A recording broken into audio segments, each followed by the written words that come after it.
Good morning friends, welcome to the G K smart circle YouTube channel. So ಇವತ್ತು ನಾವು December 28, 2021 ಪ್ರಚಲಿತ ಘಟನೆಗಳನ್ನು ನೋಡೋಣ.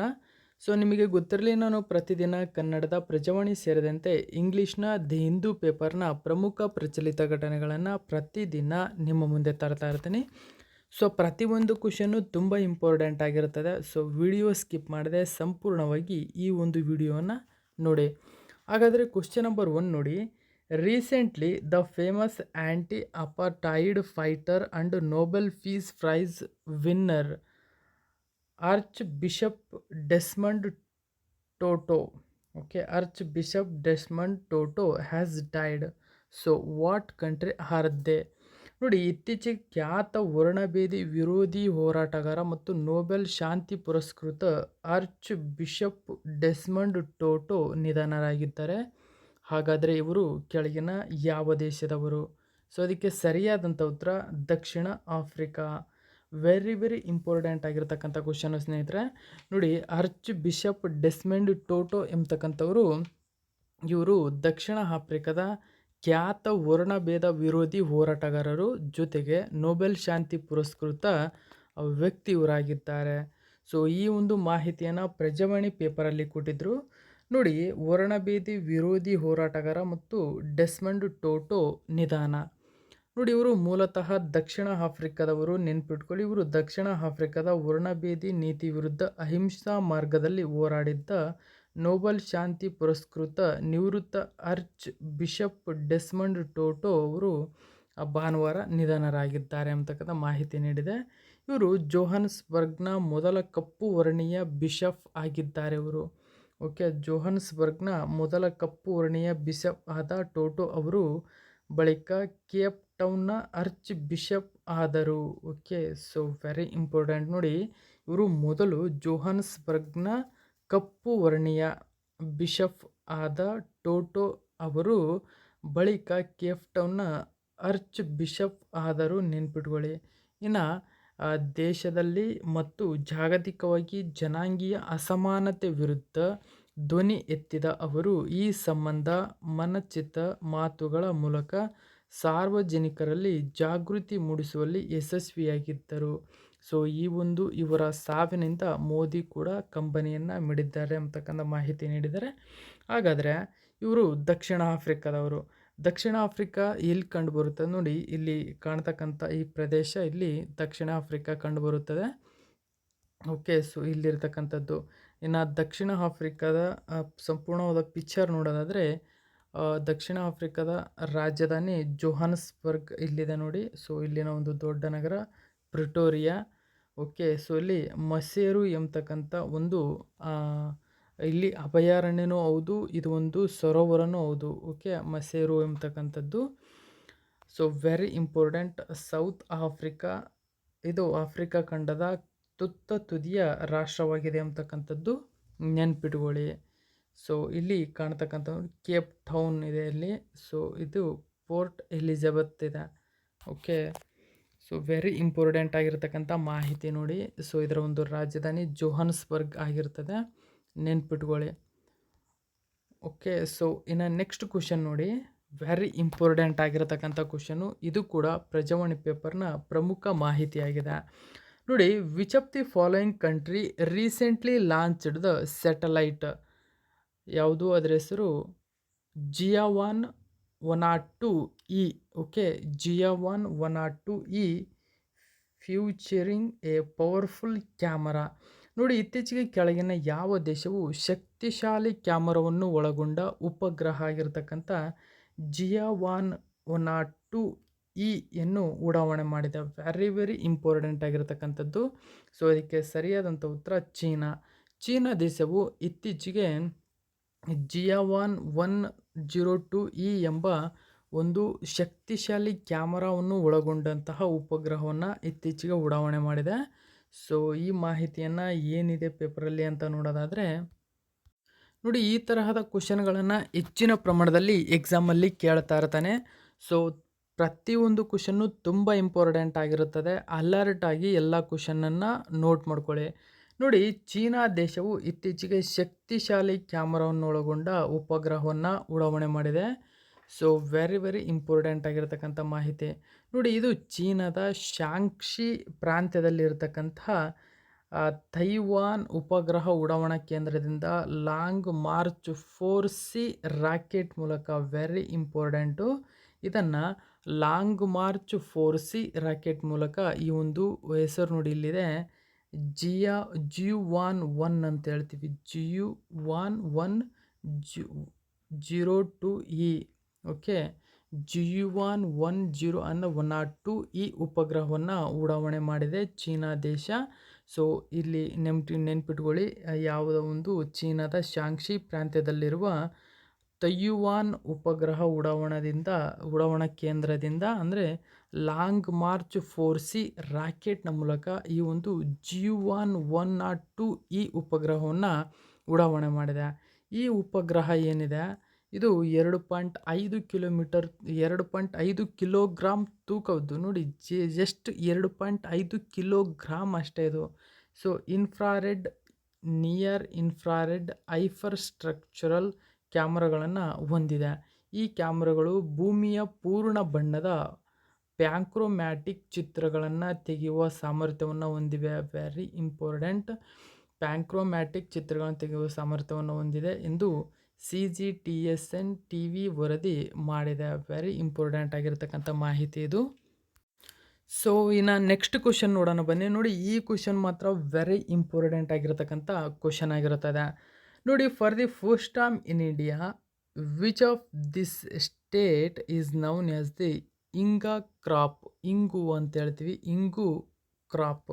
ನೋಡಿ, ಭಾರತದ ಮೊಟ್ಟ ಮೊದಲ ಬಾರಿಗೆ ಕೆಳಗಿನ ಯಾವ ರಾಜ್ಯದಲ್ಲಿ ಇಂಗು ಬೆಳೆ ಬೆಳೆಯಲಾಗಿದೆ? ಸೊ ಇದಕ್ಕೆ ಸರಿಯಾದಂಥ ಉತ್ತರ ಹಿಮಾಚಲ ಪ್ರದೇಶ. ಓಕೆ, ಹಿಮಾಚಲ ಪ್ರದೇಶವು ದೇಶದಲ್ಲೇ ಮೊಟ್ಟ ಮೊದಲ ಬಾರಿಗೆ ಇಂಗು ಬೆಳೆಯನ್ನು ಬೆಳೆಯಲಾಗಿದೆ. ಈ ಮಾಹಿತಿಯನ್ನು ನಾವು ಪ್ರಜಾವಾಣಿ ಪೇಪರಲ್ಲಿ ಕೊಟ್ಟಿದ್ದರು. ಏನು ಮಾಹಿತಿ ಇದೆ ಅಂತ ನೋಡೋದಾದರೆ, ಸೊ ನೋಡಿ ಸ್ನೇಹಿತರೆ, ಇಲ್ಲಿ ಹಿಮಾಚಲದಲ್ಲಿ ಇಂಗಿನ ಗುಂಗು ಅಂತ ಹೇಳ್ತೀವಿ. ನೋಡಿ, ಹಿಮಾಚಲ ಪ್ರದೇಶದ ಹಿಮ ತುಂಬಿದ ಗಿರಿ ಶ್ರೇಣಿಗಳ ನಡುವಿನ ಲಾಹುಲ್ ಕಣಿವೆ, ವೆರಿ ಇಂಪಾರ್ಟೆಂಟ್. ನೋಡಿ, ಲಾಹುಲ್ ಕಣಿವೆಯ 1 ಹೆಕ್ಟೇರ್ ಜಮೀನಿನಲ್ಲಿ ಕೃಷಿ ಮಾಡುತ್ತಿರುವ ಇಲ್ಲಿ ಈ ಒಂದು ಇಂಗು ಕೃಷಿಯನ್ನು ಬೆಳೆಯಲಾಗಿದೆ. ಭಾರತದ ಯಾವ ರೈತನೂ ಮಾಡಿರದ ದಾಖಲೆ ಮತ್ತು ಬೆಳೆಯಿಂದ ಸಿಗಲಿರುವ 2 ಲಕ್ಷ ರೂಪಾಯಿಗೂ ಹೆಚ್ಚು ಆದಾಯ ಇಲ್ಲಿ ಸಿಗ್ತಾ ಹೋಗುತ್ತದೆ. ಸೊ ವೆರಿ ಇಂಪಾರ್ಟೆಂಟ್ ಆಗಿರ್ತಕ್ಕಂಥ ಮಾಹಿತಿ. ನೋಡಿ, ಇಂಗಿನ ಗಿಡಗಳನ್ನು ನೆಟ್ಟ 60ರಲ್ಲಿ 30ಕ್ಕೂ ಹೆಚ್ಚು ಸಸಿಗಳು ಅಲ್ಲಿ ನೆಡಲಾಗಿದೆ. ಸೊ ಈ ಕೀಟ ಬಾಧೆ ಇಲ್ಲದೆ 30 ಸಸಿಗಳು ಅಲ್ಲಿ ಉಳ್ಕೊಂಡಿದೆ ಅಂತಕ್ಕಂಥ ಮಾಹಿತಿ ಕೊಟ್ಟಿದ್ದಾರೆ. ನೋಡಿ, ಇದಕ್ಕೆ ಫೆರುಲಾ ಅಸಫೆಟಿಡಾ ಅಂತ ಹೇಳ್ತೀವಿ. ಫೆರುಲಾ ಅಸಫೆಟಿಡಾ ಅಂದರೆ, ಪೆಟಿಡಾ ಎಂದರೆ ದುರ್ವಾಸನೆ ಬೀರುವ ವಸ್ತು. ಇಂಗು ಅಂದ್ರೇ ಅದಕ್ಕೊಂದು ದುರ್ವಾಸನೆ ನೀಡ್ತಕ್ಕಂಥ, ಅಂದರೆ ವಾಸನೆಯನ್ನು, ರುಚಿಯನ್ನು ಕೊಡ್ತಕ್ಕಂಥ ವಸ್ತು ಇದಾಗಿದೆ. ಆದ್ದರಿಂದಲೇ ಇದಕ್ಕೆ ನೋಡು ಫೆರುಲಾ ಅಸಫೆಟಿಡಾ ಅಂದರೆ, ನೋಡಿ ಪೆಟಾಡ ಅಂದರೆ ದುರ್ವಾಸನೆ ಬೀರುವ ವಸ್ತು ಎಂಬ ತಳಿಯ ಈ ಗಿಡಗಳನ್ನು ಸಾವಿಲ್ಲದ ಶಾಶ್ವತ ಸಸ್ಯಗಳೆಂದು ಕರೆಯಲಾಗುತ್ತದೆ. ವೆರಿ ಇಂಪಾರ್ಟೆಂಟ್ ಆಗಿರ್ತದೆ. ನೋಡಿ, ಈ ಇಂಗು ಸಸ್ಯಗಳನ್ನು ಸಾವಿಲ್ಲದ ಶಾಶ್ವತ ಸಸ್ಯಗಳು ಎಂದು ಕೂಡ ಕರೆಯಲಾಗುತ್ತದೆ. ವೆರಿ ಇಂಪಾರ್ಟೆಂಟ್ ಆಗಿರತಕ್ಕಂಥ ಮಾಹಿತಿ. ನೋಡಿ, ಪಾಲಂಪುರದ institute of Himalayan bio resource ಟೆಕ್ನಾಲಜಿಯವರು IHBT ಅಂತ ಹೇಳ್ತೀವಿ. ಸೊ ಕಳೆದ ಅಕ್ಟೋಬರ್ನಲ್ಲಿ ಮೋತಿಲಾಲ್ಗೆ 60 ಇಂಗಿನ ಸಸಿಗಳನ್ನು ನೀಡಿದ್ರು. ಅಂದರೆ ಮೋತಿಲಾಲ್ ಎಂಬತಕ್ಕಂಥವರು ತಮ್ಮ ಹೊಲದಲ್ಲಿ ಮೊಟ್ಟ ಮೊದಲ ಬಾರಿಗೆ ಭಾರತದಲ್ಲಿಯೇ ಹಿಮಾಚಲ ಪ್ರದೇಶದಲ್ಲಿ ಮೋತಿಲಾಲ್ ಎಂಬತಕ್ಕಂಥ ವ್ಯಕ್ತಿಯ ಜಮೀನಿನಲ್ಲಿ ಈ ಸಸಿಗಳನ್ನು ನೆಡಲಾಗಿದೆ. ಓಕೆ, ನೋಡಿ, ಈ ಸಸಿಗೆ ಬೇಕಾದಂತಹ ತಾಪಮಾನ, ಹವಾಮಾನ ಎಲ್ಲ ತುಂಬ ಕಠಿಣವಾಗಿರುತ್ತದೆ. ಸೊ ಮುಖ್ಯವಾದ ಮಾಹಿತಿ ನೋಡಿ, ಇಂಗಿಗೆ ಭಾರತ ಮತ್ತು ಉಪಖಂಡಗಳಲ್ಲಿ ಭಾರೀ ಬೇಡಿಕೆ ಇದೆ. ತಂಪಾದ ಹವೆ ಮತ್ತು ಒಣ ಪ್ರದೇಶಗಳಲ್ಲಿ ಸಮೃದ್ಧವಾಗಿ ಬೆಳೆಯುವ ಇಂಗು ಮಸಾಲೆಯಾಗಿ ಮತ್ತು ನಾಟಿ ಔಷಧಿಯಾಗಿ ಬಳಕೆಯಲ್ಲಿದೆ. ನೋಡಿ, ಇದಕ್ಕೆ ತಂಪಾದ ಹವೆ ಮತ್ತು ಒಣ ಪ್ರದೇಶ ಎರಡೂ ಇರಬೇಕಾಗುತ್ತೆ. ಈ ಮಧ್ಯ ಮತ್ತು ಪೂರ್ವ ಏಷ್ಯಾದ ಶೀತ ಹಾಗೂ ಒಣ ಹವೆಯ ಪ್ರದೇಶಗಳ ಕಾಡುಗಳಲ್ಲಿ ಇಂಗಿನ ಗಿಡಗಳು ಒಂದು ಸಾಲು ಸಾಲಾಗಿ ಬೆಳೆಯುತ್ತವೆ ಅಂತಕ್ಕಂಥ ಮಾಹಿತಿ ನೀಡಿದ್ದಾರೆ. ನೋಡಿ, ಕಳೆದ ವರ್ಷದಲ್ಲಿ ನಾವು ಭಾರತದಲ್ಲಿ ಒಟ್ಟು 1,000 ಕೋಟಿ ರೂಪಾಯಿ ಮೌಲ್ಯದ ಒಟ್ಟು 1,540 ಟನ್ ಕಚ್ಚಾ ಇಂಗನ್ನು ವೆರಿ ಇಂಪಾರ್ಟೆಂಟ್ ಇರಾನ್ ಮತ್ತು ಅಫ್ಘಾನಿಸ್ತಾನ, ಉಜ್ಬೇಕಿಸ್ತಾನದಿಂದ ಆಮದು ಮಾಡಿಕೊಳ್ಳಲಾಗಿದೆ. ನೋಡಿ, ನಿಮಗೆ ಇಲ್ಲಿ ಒಂದು ಮಾಹಿತಿ ಸಿಗುತ್ತೆ. ಭಾರತಕ್ಕೆ ಕೆಳಗಿನ ಯಾವ ದೇಶವು ಇಂಗನ್ನು ಅತಿ ಹೆಚ್ಚು ಪ್ರಮಾಣದಲ್ಲಿ ಆಮದು ಮಾಡಿಕೊಂಡಿದೆ ಅಂತ ಕೇಳಿದರೆ, ಇರಾನ್ ದೇಶದಿಂದ ಅತಿ ಹೆಚ್ಚು ಪ್ರಮಾಣದಲ್ಲಿ ಭಾರತ ಆಮದು ಮಾಡಿಕೊಂಡಿದೆ. ಇನ್ನು ಭಾರತಕ್ಕೆ ಆಮದು ಮಾಡಿಕೊಂಡಿರ್ತಕ್ಕಂಥ ದೇಶಗಳ ಪೈಕಿ ಕೆಳಗಿನ ಯಾವುವು ಅಂತ ಕೇಳಿದರೆ, Iran, Afghanistan, Uzbekistan very important. ಇನ್ನು ನೋಡಿ, ಈ ಒಂದು ಇಂಗಿನ ಹದವಾದ ಬಿಸಿಲು ಇದಕ್ಕೆ ಸಂಬಂಧಿಸಿದಂತೆ ನೋಡಿ, ಹದವಾದ ಬಿಸಿಲು 250ರಿಂದ 300 ಮಿಲಿಮೀಟರ್ ಮಳೆ ಮತ್ತು 35 ಡಿಗ್ರಿ ಸೆಂಟಿಗ್ರೇಡ್ಗಿಂತ ಕಡಿಮೆ ಉಷ್ಣಾಂಶದಲ್ಲಿ ಮಾತ್ರ ಬದುಕುವ ಇಂಗಿನ ಗಿಡ ಫಲ ಕೊಡಲು 5 ವರ್ಷ ಬೇಕು. ವೆರಿ ಇಂಪಾರ್ಟೆಂಟ್, ಇದು ನೆನ್ಪಿಟ್ಕೊಳ್ಳಿ. ಯಾವ ಟೈಮಲ್ಲಿ ಬೇಕಾದ್ರೂ ಯಾವ ಥರ ಬೇಕಾದ್ರೆ ಕ್ವಶನ್ ಕೇಳ್ಬೋದು. ಹದವಾದ ಬಿಸಿಲು ಇರಬೇಕು, 250ರಿಂದ 300 ಮಿಲಿಮೀಟರ್ ಮಳೆ ಆಗ್ತಾ ಇರಬೇಕು, ಜೊತೆಗೆ ಪ್ರತಿದಿನ 35 ಡಿಗ್ರಿ ಸೆಂಟಿಗ್ರೇಡ್ಗಿಂತ ಕಡಿಮೆ ಉಷ್ಣಾಂಶದಲ್ಲಿ ಮಾತ್ರ ಬದುಕುವ ಇಂಗಿನ ಗಿಡ ಇದಾಗಿದೆ. ಸೊ ಇದು ಫಲ ಕೊಡೋಕ್ಕೆ 5 ವರ್ಷ ಬೇಕು ಎಂಬತಕ್ಕಂಥ ಮಾಹಿತಿಯನ್ನು ನೀಡಲಾಗಿದೆ. ಸೊ ಇನ್ನು ನೆಕ್ಸ್ಟ್ ಕ್ವಶನ್ ನೋಡಿ, ಇದು ಕೂಡ ತುಂಬ ಇಂಪಾರ್ಟೆಂಟ್ ಆಗಿರ್ತಕ್ಕಂಥದ್ದು. ನೋಡಿ, recently which of the following state government has issued a mandate to increase the crop compensation amount from 6,800 to 11,500? ನೋಡಿ, ಇತ್ತೀಚೆಗೆ ಕೆಳಗಿನ ಯಾವ ರಾಜ್ಯ ಸರ್ಕಾರವು ಬೆಳೆ ಪರಿಹಾರದ ಮೊತ್ತವನ್ನು 6,800ರಿಂದ 11,500ಕ್ಕೆ ಹೆಚ್ಚಿಸಿ ಆದೇಶವನ್ನು ಹೊರಡಿಸಿದೆ? ಸೊ ಇದಕ್ಕೆ ಸರಿಯಾದಂಥ ಉತ್ತರ ನಮ್ಮ ಕರ್ನಾಟಕ ಸರ್ಕಾರವು ಇತ್ತೀಚೆಗೆ ಬೆಳೆ ಪರಿಹಾರದ ಮೊತ್ತವನ್ನು 6,800 ಇತ್ತು, 6,800ರಿಂದ ಟೋಟಲ್ ಈಗ 11,500 ರೂಪಾಯಿಗೆ ಹೆಚ್ಚು ಮಾಡಿ ಆದೇಶವನ್ನು ಹೊರಡಿಸಿದೆ. ನೋಡಿ, NDRF ಪರಿಹಾರ ಜೊತೆ ರಾಜ್ಯದಲ್ಲಿ ಹೆಚ್ಚುವರಿ ನೆರವು ವಿಧಾನಸಭೆಯಲ್ಲಿ ಬೊಮ್ಮಾಯಿ ಘೋಷಣೆ. ಬೆಳೆ ಹಾನಿ ಪರಿಹಾರ ಮೊತ್ತ ಹೆಚ್ಚಳ CM. ನೋಡಿ, 6,800ರಿಂದ ಒಟ್ಟು 11,500ವರೆಗೆ ಏರಿಕೆ ಮಾಡಲಾಗಿದೆ. ಇದರಿಂದ 14 ಲಕ್ಷ ರೈತರಿಗೆ ಲಾಭವಾಗಲಿದೆ. ಸರ್ಕಾರಕ್ಕೆ 1,200 ಕೋಟಿ ಹೊರೆ ಅಥವಾ ಸಾಲವಾಗಲಿದೆ ಅಂತಕ್ಕಂಥ ಮಾಹಿತಿ ನೀಡಿದ್ದಾರೆ. ಇನ್ನು ಎಷ್ಟೆಷ್ಟು ಹೆಚ್ಚಳ ಯಾವ್ಯಾವ ಭೂಮಿಗೆ ಅಂತ ನೋಡೋದಾದರೆ ನೋಡಿ, ನಿಮಗೆ ಜಮೀನು ಮಾದರಿ ಮೊದಲು ಈಗ ಅಂತ ಹೇಳಿದರೆ, ನೀವು ಒಣ ಭೂಮಿ ಬೇಸಾಯದಲ್ಲಿ ಒಂದು ಕೃಷಿ ಮಾಡಿದರೆ ನಿಮಗೆ ಮೊದಲು 6,800 ಕೊಡ್ತಾಯಿದ್ರು. ಸೊ ಈಗ 13,600 ರೂಪಾಯಿಯನ್ನು ನಿಗದಿ ಮಾಡಲಾಗಿದೆ.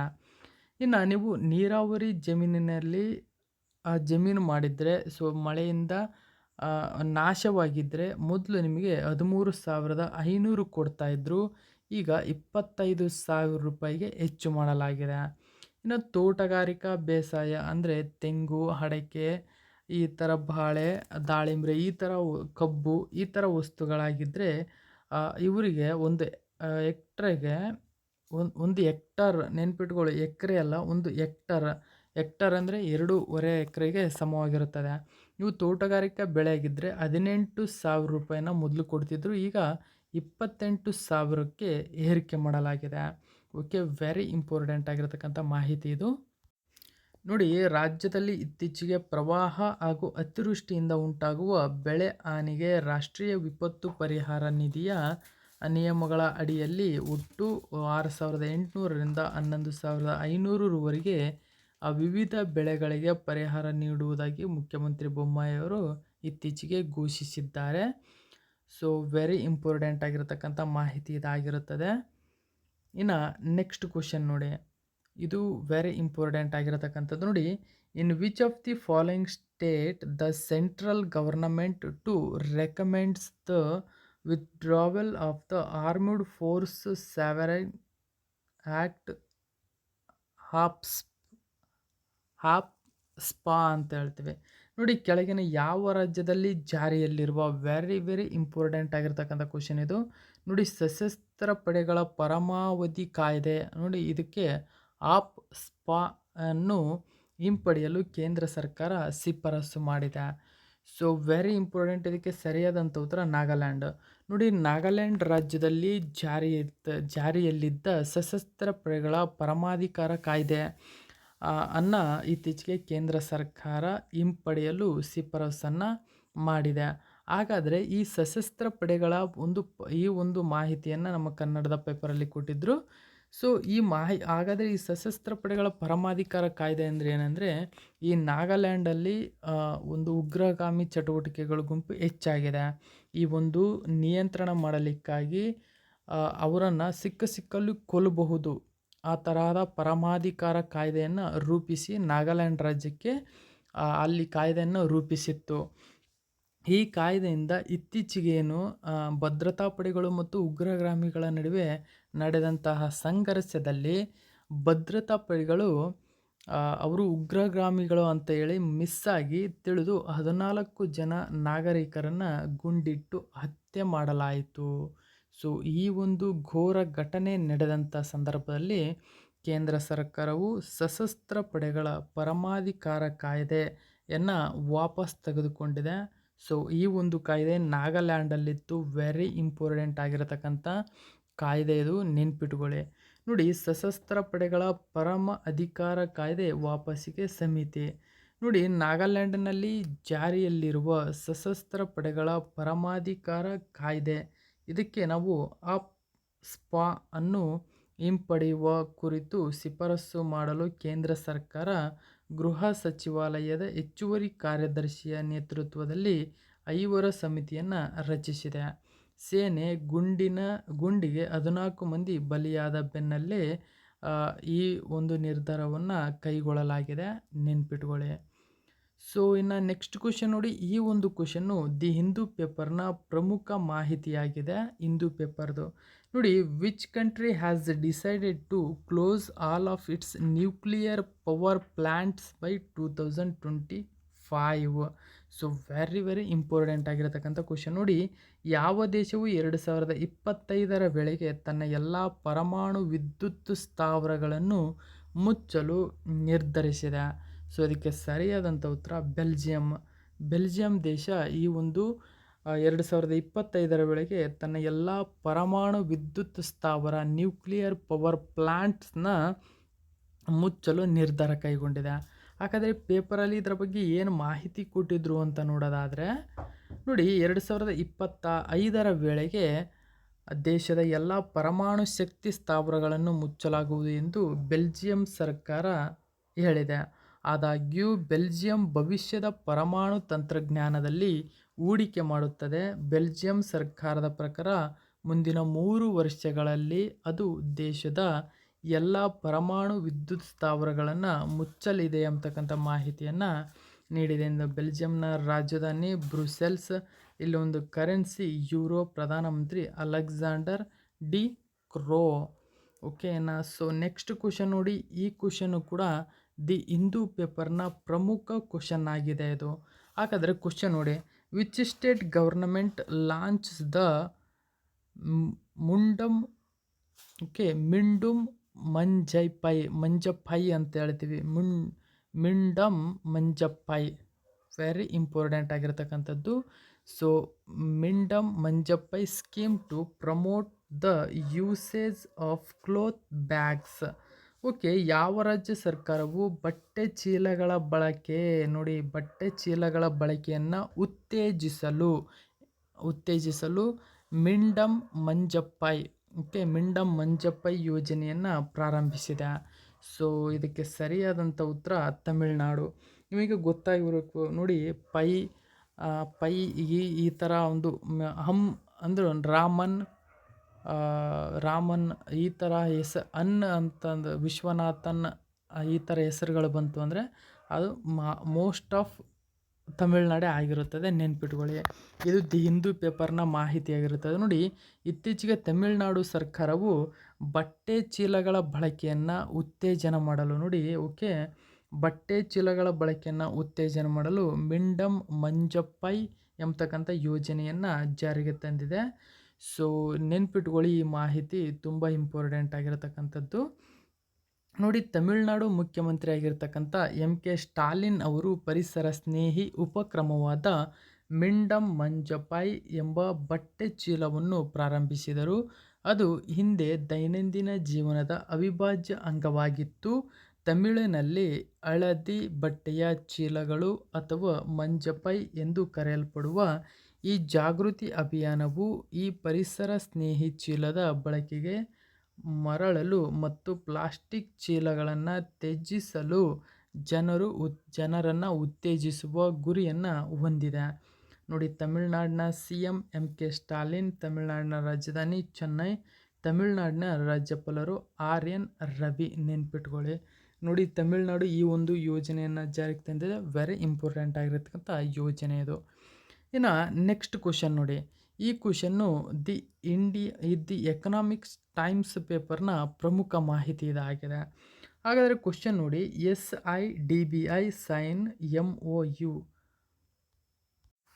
MOU ಅಂದರೆ memorandum of understand to develop the MSME ecosystem in which state?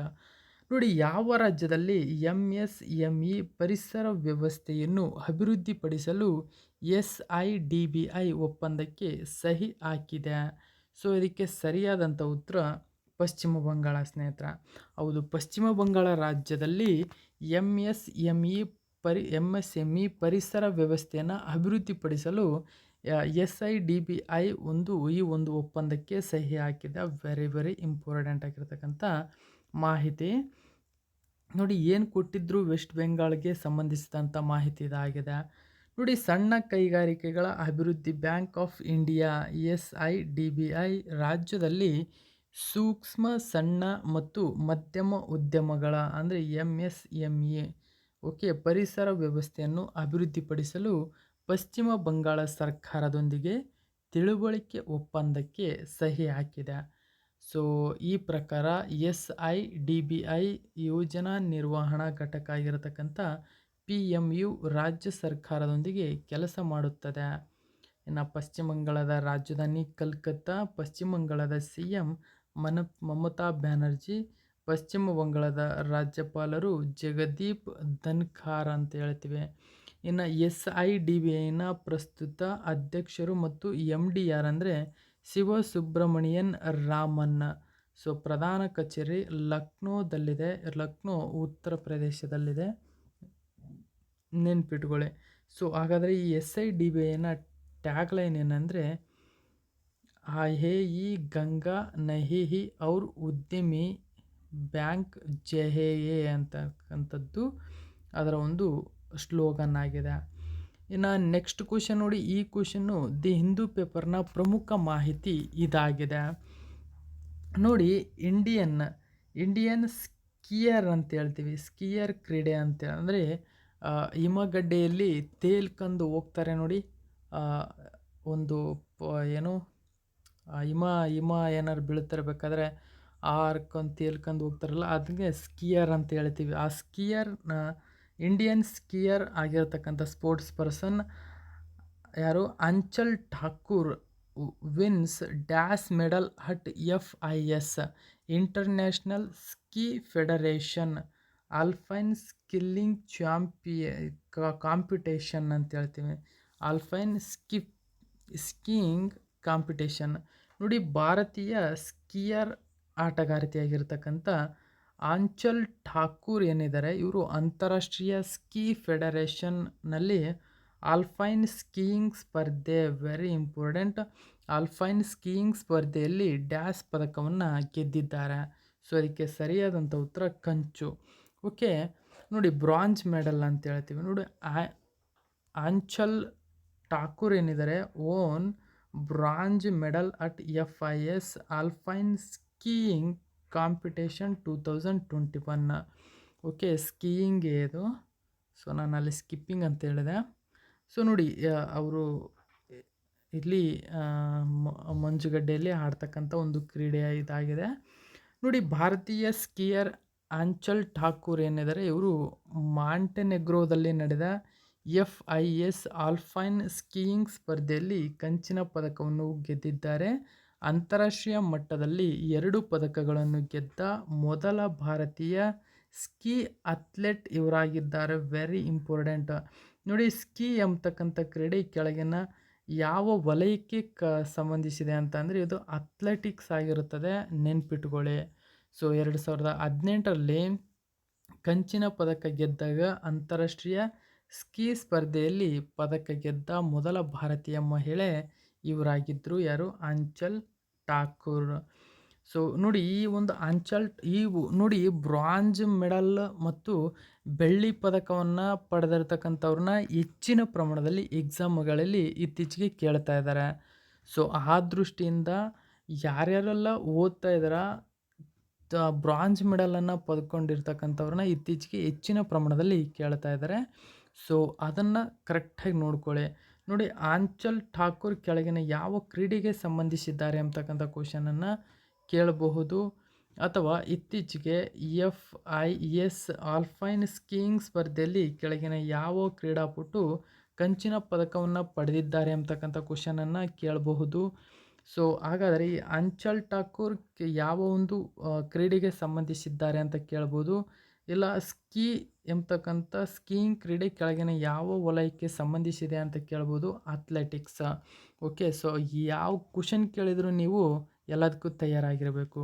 So ಯಾವೆಲ್ಲ ಒಂದು ಅಭ್ಯರ್ಥಿಗಳು ವಿಡಿಯೋವನ್ನು ನೋಡ್ತಾ ಇದ್ದಾರೆ, ಒಂದು ಲೈಕು ಒಂದು ಕಾಮೆಂಟನ್ನು ಮಿಸ್ ಮಾಡದೆ ಹಾಕಬೇಕು. ಹಾಗಾದರೆ ಇಂಟರ್ನ್ಯಾಷನಲ್ ಸ್ಕೀ ಫೆಡರೇಷನ್ ಪ್ರಧಾನ ಕಚೇರಿ ಎಲ್ಲಿದೆ ಅಂತಂದರೆ ನೋಡಿ, ಸ್ವಿಟ್ಜರ್ಲ್ಯಾಂಡ್ನ ಓರ್ಫೆನ್ ಅಂತ ಹೇಳ್ತೀವಿ. ಸೊ ಅಲ್ಲಿದೆ. ಇನ್ನು ಇದರ ಒಂದು ಅಧ್ಯಕ್ಷರು ಜೋಹಾನ್ ಎಲಿಯಾಸ್ಟಿ ಎಂಬತಕ್ಕಂಥವ್ರು ಇದರ ಅಧ್ಯಕ್ಷರಾಗಿದ್ದಾರೆ. So thank you so much for watching my video friends.